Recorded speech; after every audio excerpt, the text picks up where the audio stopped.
নমস্কাৰ বন্ধুসকল, মই ডক্টৰ সৌৰভ আৰু আপোনালোকে চাইছে মেডিকেল ডিছকাশ্যন এপিসোড নম্বৰ 7। আজি আমি ডিছকাশ্যন কৰিম এটা important topic uric acid. Uric acid কি হয় আৰু ইয়াৰ বিষয়ে জানোৱা হওক। স্যাৰ, আপোনালৈ প্ৰথমটো ইউৰিক কি হয় আৰু কি কি কণ্ডিশ্যনত দেহত ইউৰিক এচিড বাঢ়িব পাৰে? ওকে, সো ইউৰিক এচিড এটা দেহত পোৱা কেমিকেল হয় যেটো আমাৰ দেহত আমাৰ সকলোৰে দেহত থাকে, কিন্তু কিছুমান প্ৰবলেমত ইয়াৰ পৰিমাণটো বাঢ়ি যায়, যাক আমি হাইপাৰ ইউৰিচেমিয়া বুলি কওঁ। নৰ্মেলি ইউৰিক এচিড আমাৰ পিউৰিন বুলি এমাইনো এচিড থাকে, অৰ্থাৎ পিউৰিন বুলি কিছুমান আমাৰ দেহত প্ৰটিন পোৱা যায়, যিবিলাক ব্ৰেকডাউন বা ভাঙি যোৱাৰ ফলত দেহত ইউৰিক এচিড গঠন হয়। সো নৰ্মেলি ইউৰিক এচিড মানুহৰ 2.5 পৰা 6.8 ভিতৰত থাকিব লাগে।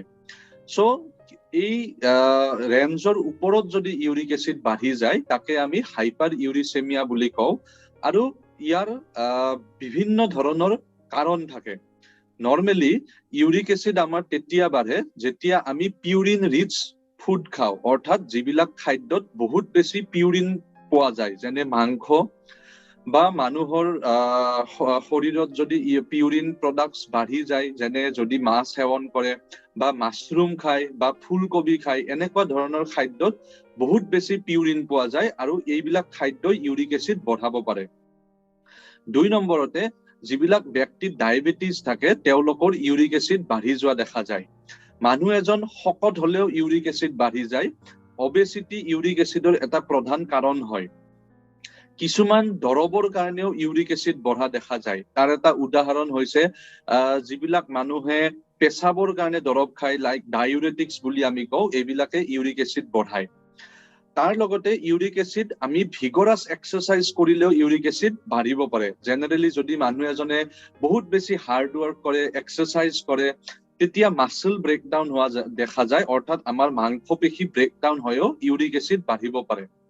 ইউৰিক এচিডৰ আন এটা প্ৰধান কাৰণ হৈছে একিউট ৰিনেল ফেইলাৰ বা ক্ৰনিক ৰিনেল ফেইলাৰ। যদি কিডনি মানুহৰ দুৰ্বল হৈ যায় তেনেহলে নৰ্মেলি ইউৰিক এচিড আমাৰ পেছাবত কিডনিৰ দ্বাৰাই ওলাই যায়, আৰু যদি কিডনিয়ে ফাংশন কমকে কৰে তেতিয়া ই পেছাবত ইউৰিক এচিড ওলাই দিব নোৱাৰা হয়, যাৰ ফলত দেহত ইউৰিক এচিড বাঢ়ি যায়।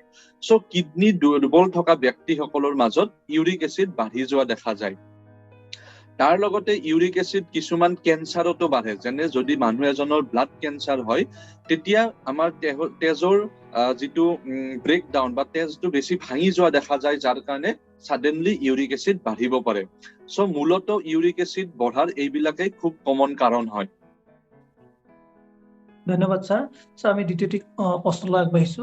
স্যাৰ, ইউৰিক এচিড আমাৰ দেহত বাঢ়ি গ'লে কি কি সমস্যা বা সিম্পটমস দেখা দিব পাৰে? নৰ্মেলি ইউৰিক এচিড আমাৰ দেহত কিডনিয়ে পেছাবত ওলাই দি থাকে।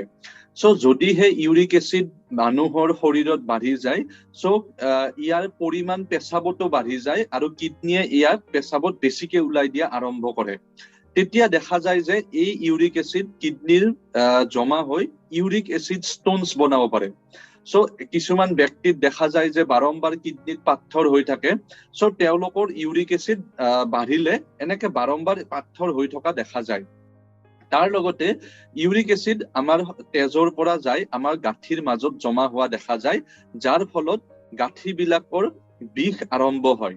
নৰ্মেলি ইউৰিক এচিড আমাৰ পোন প্ৰথমতে ভৰিৰ সৰু গাঁঠিবিলাকত জমা হয় আৰু ইয়াতে পোন প্ৰথমতে বিষ অনুভৱ হয়।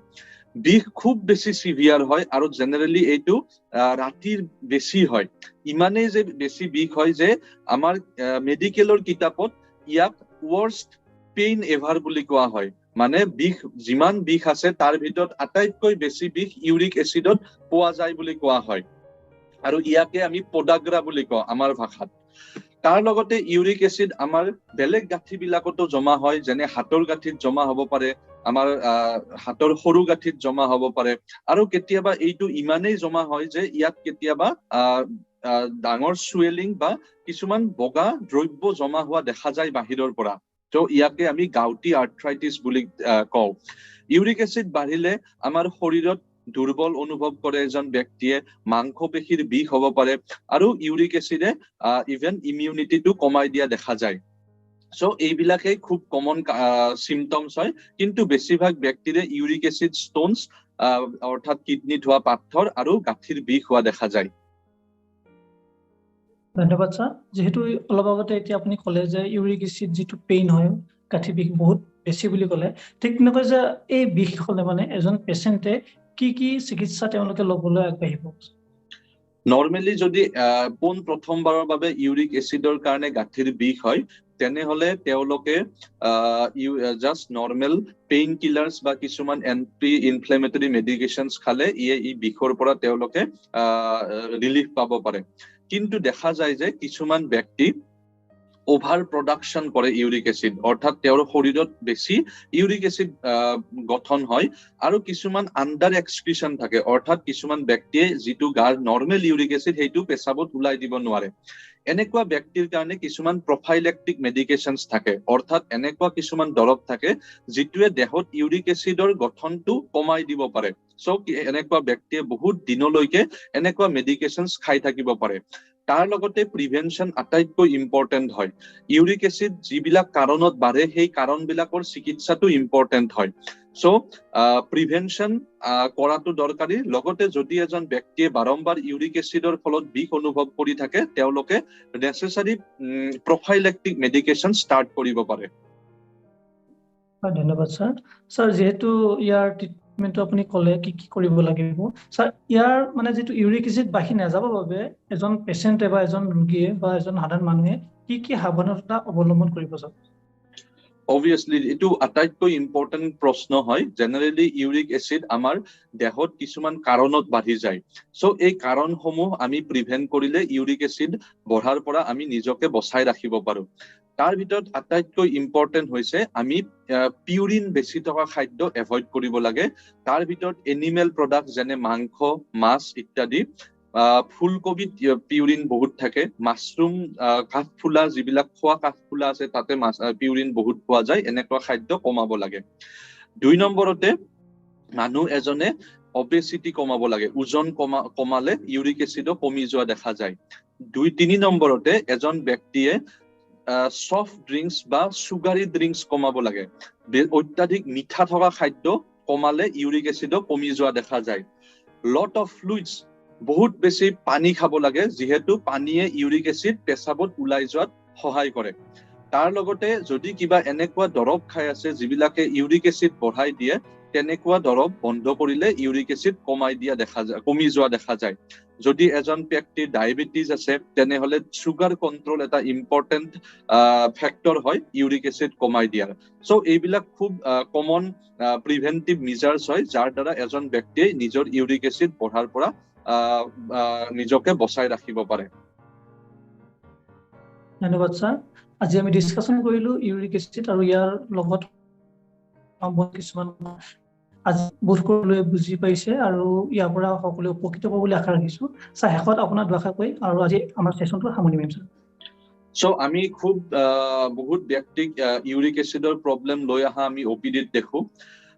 যেতিয়া এজন ব্যক্তিয়ে প্ৰথমবাৰৰ বাবে ইউৰিক এচিড বাঢ়ি যোৱা দেখিছে, সো ইমিডিয়েটলি তেওঁলোকে প্ৰিভেনশ্যন কৰাটো দৰকাৰী হয়। তাৰ ভিতৰত তেওঁলোকে নিজৰ diet modification important, weight control important, এটা যাতে ভাল লাইফষ্টাইল তেওঁলোকে অৱলম্বন কৰে, য'ত হেল্ডি খানা, ৰেগুলাৰ ষ্ট্ৰেছ কমাব লাগে, ৰেগুলাৰ এক্সাৰচাইজ কৰিব লাগে, আৰু সঘনাই ডক্তৰৰ ওচৰত গৈ ইউৰিক এচিড টেষ্ট কৰিব লাগে। তাৰ লগতে যদি তেওঁলোকৰ বাৰম্বাৰ ইউৰিক এচিডৰ প্ৰব্লেম আহি আছে, কিছুমান প্ৰফাইলেক্টিক মেডিকেশ্যনছ খাই তেওঁলোকে নিজৰ ইউৰিক এচিড বঢ়াৰ পৰা নিজৰ দেহত কণ্ট্ৰল কৰি ৰাখিব পাৰে। সো এইটো এটা খুব কমন টপিক হয়। আশা কৰো দৰ্শকৰ ইয়াৰ পৰা অলপ হলেও লাভ হৈছে। আশা কৰো এই ভিডিঅ'টো তেওঁলোকে আপোনালোকে শ্বেয়াৰ কৰিব। কিবা কুৱেশ্যন থাকিলে কমেণ্টত সুধিলে আমি এনচাৰ দিব ট্ৰাই কৰিম। ধন্যবাদ।